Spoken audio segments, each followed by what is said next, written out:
I'm Craig Kenneth, a relationship coach and a psychotherapist. Every relationship is different and every breakup is different. Work with me and you'll get professional help on your situation. And if you're in no contact, focused on personal growth, my workbook series, The Knowledge, will help you make changes like you've never made before. Available now at AskCraig.net.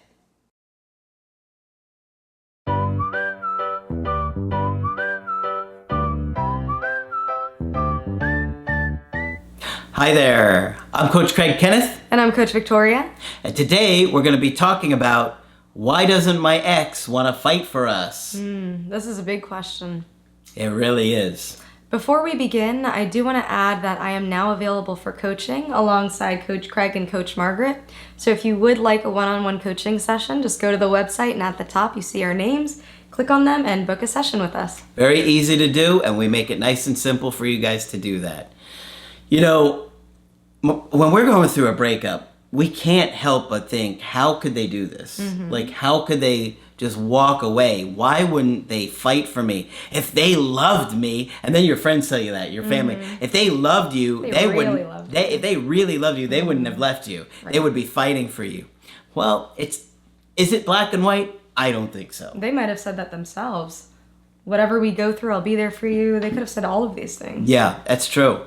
But when you're in this breakup and you're just feeling so alone, I think one of the things that you're overwhelmed with is, I don't understand. I'm willing to do anything to make this work, and they don't want to do anything to make it work. I don't understand. It's so confusing to feel like, you would literally do just about anything to repair this connection, and they don't want to do anything. It's normal.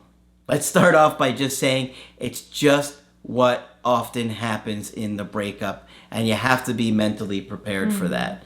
You have to be understanding that their experiences about this relationship or why it's ending are very different than yours, okay? And so you may have been in this mindset of, I'll do anything. I'll go into therapy, I'll read books, I'll do whatever you want to do. And you might have already done a lot of those things. And a lot of times you'll offer things that maybe your ex asked for in the relationship. In other words, someone was like, I want to get married, and you've been saying, no, I don't want to get married. Now all of a sudden you're like, oh, I'll marry you. I do want to marry you. Here's the ring. Yeah. And you're like, but why don't you want it now? Well, your ex is in a different place at that point, and maybe they had been fighting with you or to be with you for a long time, and now the shoe is on the other foot. So we're going to look about all the different aspects, or a bunch of different aspects today. So the first reason that your ex isn't fighting for the relationship right now is they may feel that they have already fought. I think you made a good point that your ex may have tried a lot of things too. And in your mind, you might think, well, I haven't seen them try at all. In their mind, they may have. In their mind, they might have a different way of dealing with issues. They might have a different way of communicating. They might not even know how to deal with relationship issues. Maybe they don't have as much experience, or maybe they're used to just letting things get brushed under the rug and never address them. Maybe they've let it boil up inside of them, and this is finally the boiling point where they can't take any more. Yeah. In their mind, they could have felt that they have dealt with it in whatever way that they did. Not saying that that's fair to you. I think each partner is responsible for communicating their needs, for communicating their concerns, but people deal with things differently. And so I think it's important to just have that perspective of, in your ex's mind, they may have tried everything. That's so true. Even though to you it doesn't feel like that, for them they may be like, yeah, I felt like I did do everything. And, particularly if you're with an avoidant, a lot of times they could be like, it's just not working. How much are we going to go at this? How long are we going to keep going like this when we're not working? A lot of times they just feel like that in that moment, Or they might say, I can't do this anymore. And you think to yourself, well, I didn't even know anything was going on. Yeah. And then they might get angry and feel like, well, you haven't been hearing me. Right. Another big reason that they may not want to continue things is they don't have the energy. A lot of times will see depression. The exes are depressed. They're going through something, maybe unresolved traumas and childhood issues. Sometimes an anniversary reaction comes up and triggers them. And so they just feel exhausted, that maybe they just are depressed and they can't keep doing it. Maybe they feel guilty that they can't give you what they need or you need. And it takes energy to commit to a relationship. And if you're depressed particularly, you don't have that energy. Or if you've exhausted them and they've said, I told you 500 times this one thing's got to be different, and you didn't listen to me or make any changes, yeah, they're just going to feel like, I can't take this anymore. And they might also have a million other things going on in their life, active things that are happening now. Maybe they have illness in their family. Maybe they're dealing with an illness. Maybe they have issues with their friends, issues with their family. Yep. Anything could be going on in their own life that they don't have any extra energy to exert into a partnership. It's true.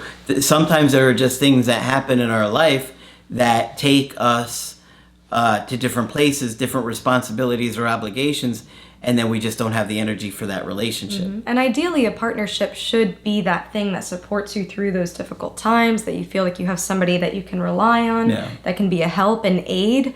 But sometimes if there are issues in the relationship, in addition to issues going on in your own personal life, it can feel like too much. Yeah. And so I understand that. Absolutely. And on the same vein, they might also be fighting for themselves and fighting for their own autonomy, fighting for their own independence. We talk about a lot on the channel how many times in a relationship, it's almost as if our identity merges with our partner and we feel lost. We all forget who we are in a way. So when that comes to a head, they could feel trapped and smothered and not feel like they have many other options other than to break things off. And so they might not feel like fighting for the relationship is what's best for them individually. Yeah. And it does happen.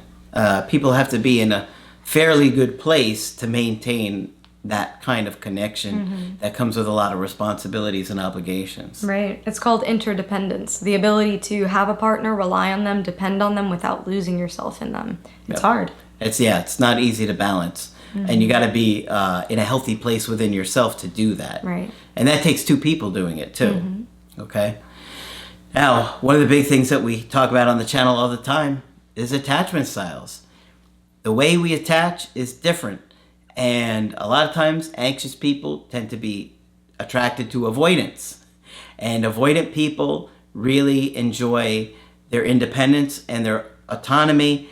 And they, I think, often get exhausted by trying to take care of somebody else's needs. Yeah.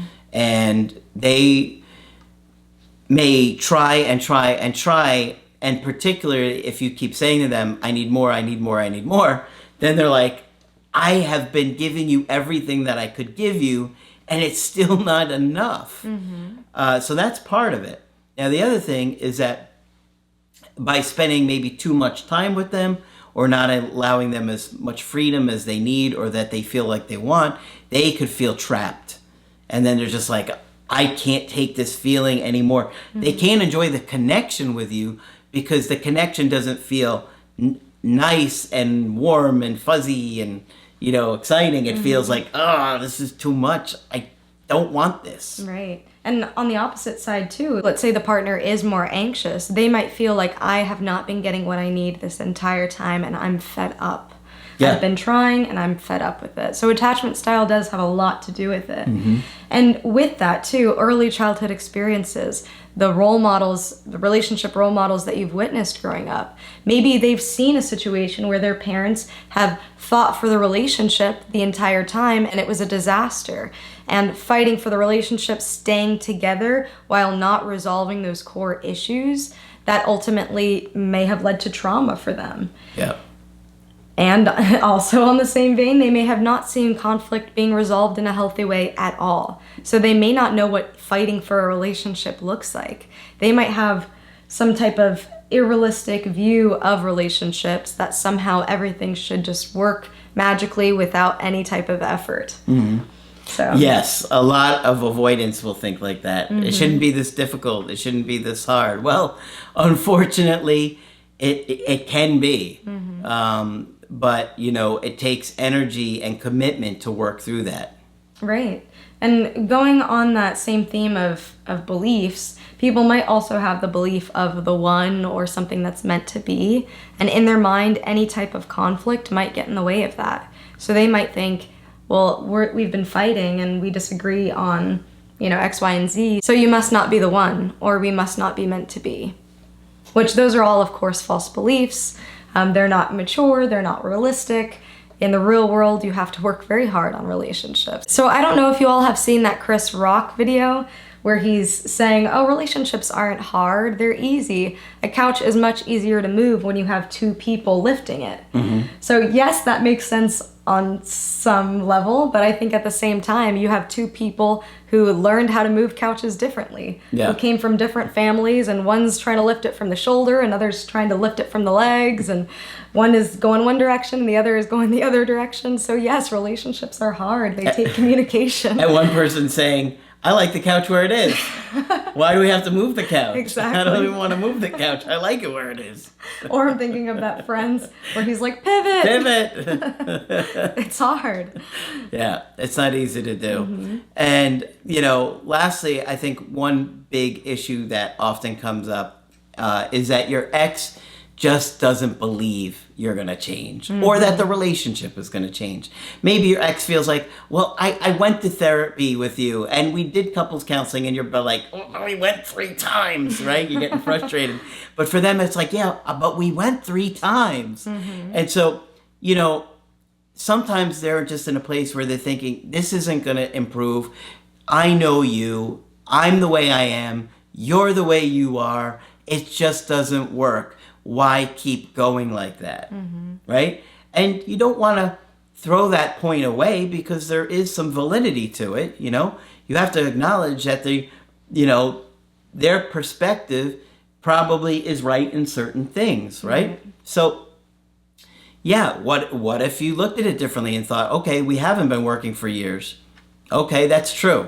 But, at the same point, you could say, yes, we haven't been working for years, but I do think there may be some other strategies we could try, and I'd be willing to do it, but you want to be empathetic that you're not trying to manipulate them, that you give them the freedom and the space to decide if they think they could do it again too. But, if you are really working hard behind the scenes and really doing the personal growth, and then they revisit things, they can see for themselves, wow, you really have made these changes. Maybe we do really have an opportunity to make it work. Right. And if you think about it, it's fighting for yourself. I think fighting for the relationship and wanting things to work and having that desire to have that healthy connection, it's not a bad thing. I think it's actually a strength to have that level of determination and drive for something. So I think if you can take that energy and use it to work on those core issues, your result is going to be positive in the end. Yeah. At the end of the day, you can't make anybody do something they don't want to do. And you can only control yourself and allow people to come into your life. And when they do, you can try and show them, that there are a lot of positive things worth fighting for. And hopefully it will allow them to shift their perspective and say, you know what? I've been frustrated, I'm tired, but I have missed you, and I have missed our relationship and our connection, and I am willing to fight for this again.